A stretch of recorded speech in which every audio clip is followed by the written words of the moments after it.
Cameras, you guys ready? You got a new Sharpie freshman.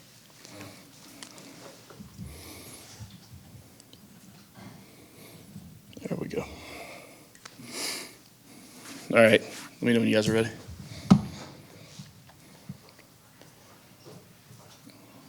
All right, everybody good to go? All right. Happy Halloween, everybody. It's a bye week falls on week for that. And as far as being able to, some of the guys on the staff that have younger kids and being able to possibly get out with them trick or treating, see them dressed up.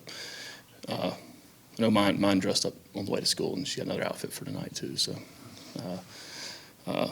it's something about seeing kids being able to enjoy something like Halloween that is there's a different light in their eye when you think of Christmas and birthdays, and then Halloween is just a total dress up parades at school and all kinds of things. So, but now we're in coming to the end of our bye week, and we treated this week similar to the last bye week. A few tweaks here and there based on player availability and recovery that's much needed for our guys, and rehab, recovery, treatment, those things in order to get our the guys back playing that we got to get playing.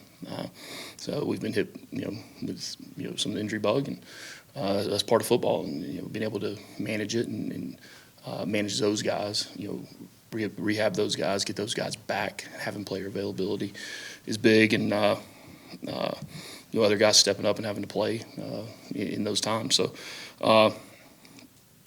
we started, a little bit yesterday with prep for Miami, more just fundamental things, whether schematic things, fundamental things adjusting in there with ourselves, and a little bit of Miami, and then today went ahead and started moving forward with Miami.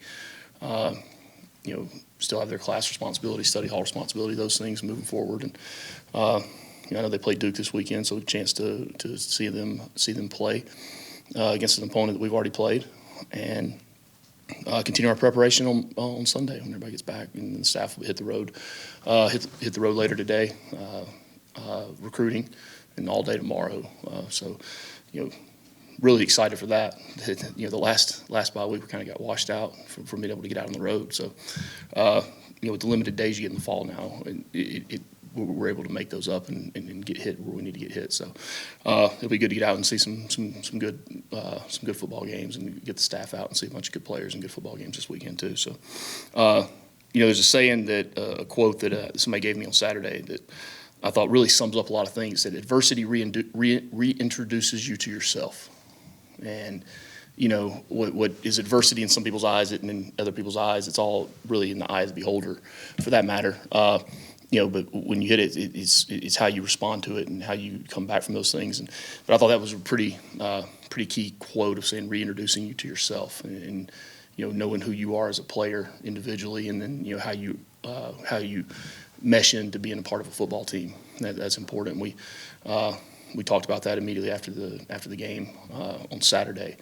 There's a lot of teams in the country that this time of year they're slowly not becoming a team, right? You hit adversity, and then somebody's one person's thoughts are here and there and there, and I don't see that in this team at all. And that was so I went ahead and addressed them as soon as we got back on Saturday night as a team, and talking through that. And we've had some really good days out there, practice, good energy. Had some good on good sessions today that were, thought both sides of the ball did some good things. So,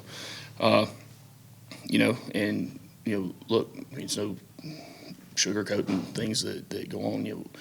Adversity hits at times, but at the same time, you don't execute to the level you have to execute, and you put the combination of those together, and it's not a recipe for success. And that's exactly what it is. So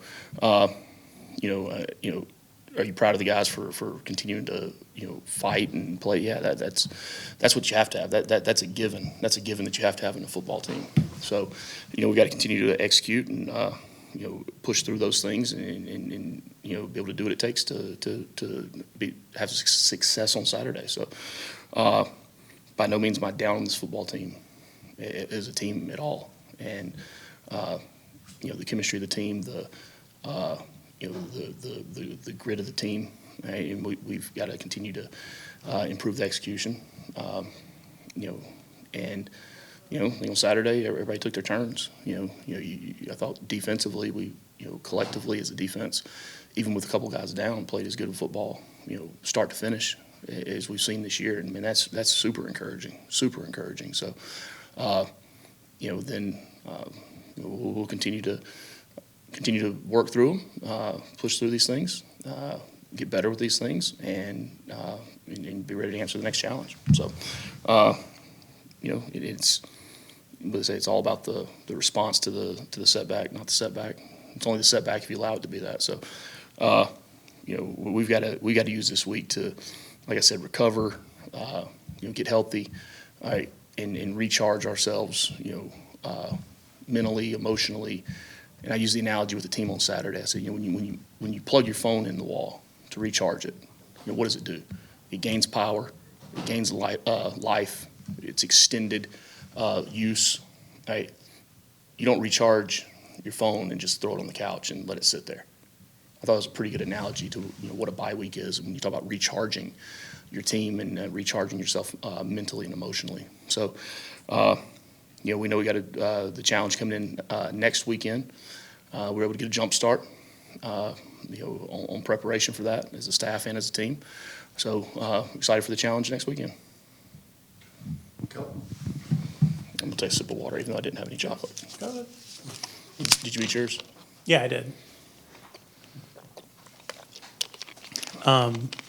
Obviously, Ricky departed. You guys announced that. Tim Salem took over special teams, and Tanner with the corners group. Kind of, what have you seen from those two guys, and how do you approach that going forward? Yeah, and Mike had told me that there was a report on Tanner, and Tanner's a good young football coach. But we have several good young coaches on the defensive side, and Corey, is very capable of coaching the entire back end, and several other guys are able to work with those guys, whether it be the nickel, the safety, the corner, all that. And Tanner's one of them that I think does a really fine job, and it's going to be a really good football coach. So, but there's other guys too that are popping in there and really working. And I sat up there today in individuals and watched, just the fundamental technique in the teaching. I was today with the corners and was really impressed with with what they were working on and doing. And so, and then special teams. Look, Tim's a guy that's been around a long time. Coached a lot of football, coached a lot of special teams, a lot of really good special teams. So I expect us to improve in that facet. Chad? Did you have any further comment on Ricky leaving? No, just that he's no longer with the team. Wish him the best, and he's no longer with the team. This is you've had to make staff adjustments in season before. Is that tough on the staff, on the team, you? I'm sure it's not something you look forward to doing. No, not at all. I mean, that's not something you want to do at all, guys, by any means. And I think that's what, kind of, yanked me up a little bit was that, you don't want to be that guy that sometimes things are out of your control, and, no longer with the team. Wish him nothing but the best. Rob? Listening to the Miami game Saturday on the way back from Blacksburg, it seemed like Florida State did a pretty good job of stopping them on first and second, but they really stepped up on third down and made big plays. I imagine that's going to be really important for you guys to continue, your success you've had on third downs recently. Yeah, I mean, gosh, what was it? I think it was 2 of 12, 2 of 14 or something. The week before was like 4 of, and there was some short yardage situations that we had to improve on. Look, we're improving each week, and we've got to continue to improve. We have a really big challenge in front of us. I've watched several full, continuous start-to-finish games, and really dug in more earlier in this week to their defense. As the weekend continues, I'll flip to the other side and look at that side. But they got good players. They got good players that are executing at a high level right now, and The game within the game is going to be big. The field position, limiting explosives, and then getting off the field on third downs. Getting them in third downs and being able to get off the field and not let the quarterback sit there and make plays, whether it's with his feet or with his arm.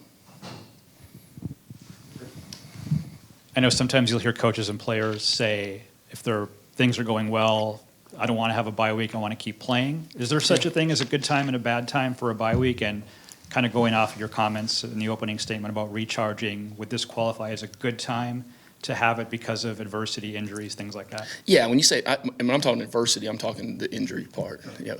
Yeah, I think there's really nothing better than a bye week when that hits you. And that's why they're built in there. So you're not playing, 12, 13, 14 consecutive weeks. But no, believe me, there could not be, you couldn't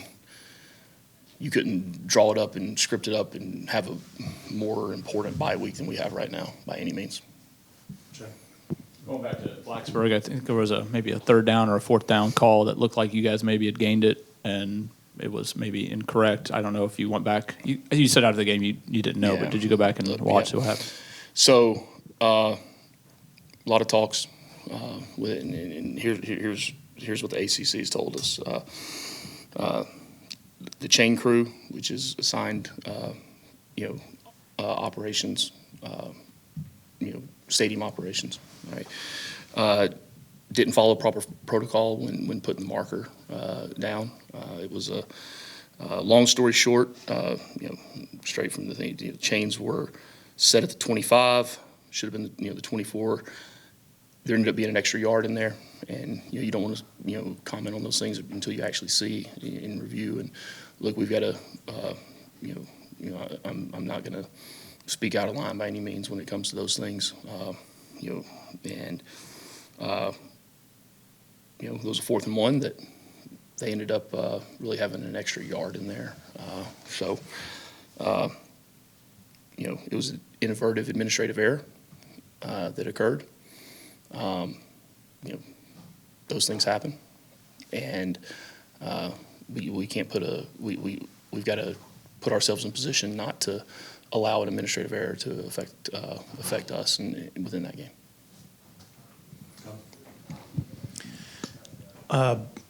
Both Haynes and Zach pretty banged up. Obviously, Haynes has missed the last couple games. Zach was not himself probably in the second half of that Virginia Tech game.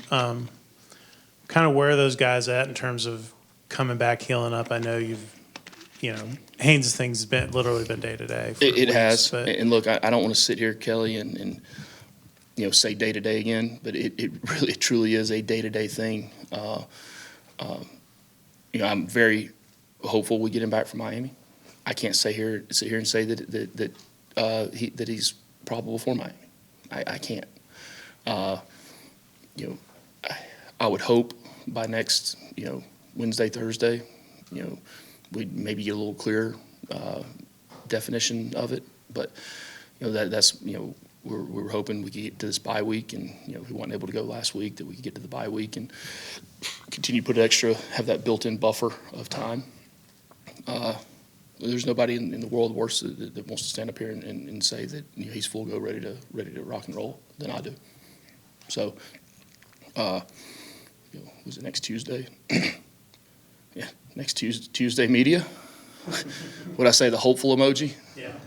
Probable, doubtful, questionable, hopeful. So, hopefully I can give you a little more of that. But no one wants to be out there worse than Haynes King does. Believe me. With that in mind, does Aaron continue to get reps with the first 2 units? Yeah, you've got to be able to rep both guys, and I think Aaron did a nice job when he got in there and able to put the ball where it needed to be a couple times, but at the same time, freshmen playing freshman at that position, middle of the year, that's a tough chore to ask. All of a sudden those things start flying a little faster out there. But I've got confidence in those guys, and we'll continue to work with both of them. You just mentioned recruiting. Feel pretty strong still about this class, and Yeah, what do you got to do really to close it out man. toward the end? That's we got a really strong class of guys, really good core group of guys. When you look at really across the board, from the back end of defense, guys that we hope can be able to come in and play and contribute. Guys in the front, in the front on both sides of the ball.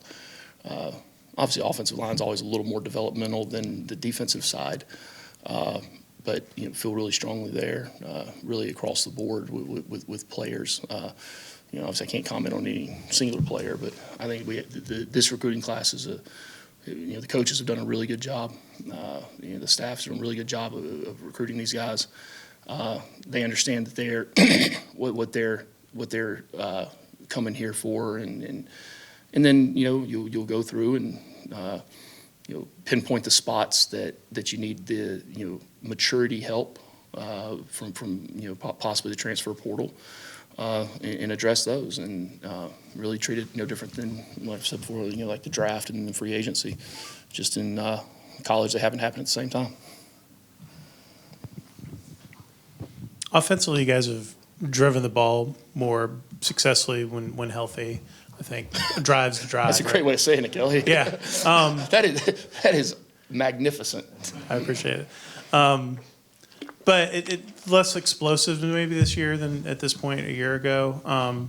Is there anything you guys are maybe trying to figure out there to loosen things up a little bit more, especially as you guys have been bogged down with injuries? Yeah, of course. And it's no secret. We know what it is, and we know how to address them and continue to address that moving forward. So, no,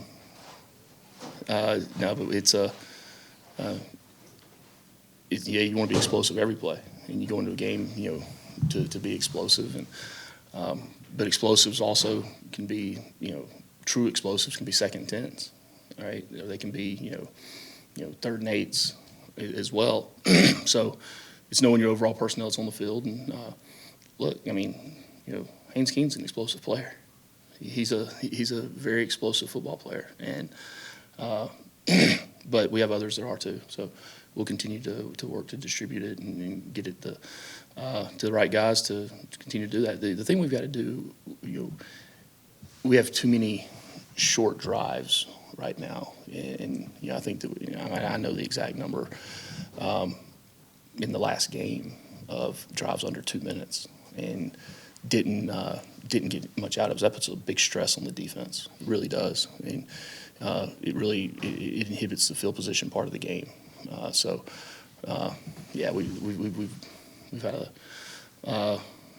not just discussions, but a lot of deep dives of, okay, we know what the issue is, right? Now, how do we correct that and make the necessary adjustments to improve there? Anything else? Chad? Go ahead, Ron. You go ahead. Chad's still friendly. Thank you, Chad. You talked last week going into the game about how Corey Robinson would have to step up and have a big game, and it seemed like he limited their rush end to, 0 sacks, 0 tackles for a loss. What did you see from his performance? Yeah, I mean, we've done a good job in pass protection. We have, and they're playing in a chord, and given us time to, for the most part, get the ball off. It's not perfect by any means. We've got to make some strides in the consistency in the run game of handling different things the defensive front gives us, and as opposed to a play breaking or becoming an explosive play because of a missed fit or a busted fit on the defensive side of being able to handle whether it's a stunt or a movement and that sort of thing. From our side, that's where we've got to improve on. Chad. In the spirit of the day, can you give us your top Halloween candies? Y'all just had me 19 minutes and 54 seconds talking about last Saturday. We got to get spirited back up here now. Snickers, Twix, Reese's, and I think the sleeper in the class is probably a Kit Kat. Yeah. Break you off a piece. That Kit Kat bar? Takedown notice. bring back the football. It's interesting looking at the run game in this season, and I know you want to run the football, and you guys have been, you were, player 2 away from a walk-on playing at Virginia Tech. And then who was behind him, I have no idea. In that game, you were 3 running backs. Yeah, it was probably me. And then the tight end position, losing Brett and, having the 21 personnel to be able to run the football, those things, and just being decimated there too with blocking. And how much has that impacted your run game? Just the various things that have been taken away. Obviously, Haynes is also a huge part of that. But it just seems like you guys have been annihilated on that front over the last few weeks and even going into the season with injuries at tight end and stuff. Yeah, like I said, adversity reintroduces you to yourself. And when I say reintroduces you to yourself, it makes you have to find other ways. And, you go into spring practice and you go into summer and you build an offense, a defense, and you build your team with certain things. When you have, 6, 7 tight ends, you build it, with that and, running backs, or if you have, 10, 12 receivers, it's how you build the team. And look, no one goes into a season anticipating injuries to occur, right? You know they're a part of the game, right? But you can't, build a productive offense, defense by any means saying, oh, well, we're going to do this, but if this guy gets hurt, we're going to go and do this. Now you become watered out, and I've made that mistake before. You try to serve too many, masters in what you're doing, and you don't get good at anything. But you got to be adaptable. We got to be able to adapt and utilize some of the other, skill, combo, big skill type players on the offense to get production. Because, like I said, no one on our schedule really cares what adversity has. No one cares. At the end of the day, it's what does the scoreboard say at the end of the game, and that's what we talk about as a staff. All right, yeah, we have this, but all right, well, but means but find a way, and that's what we're pressed to do. Anything else? All right, appreciate it, Coach. That, all right, thanks, guys. Yeah, can I say it? Oh, I'm gonna say it. Go Jackets. Save all these.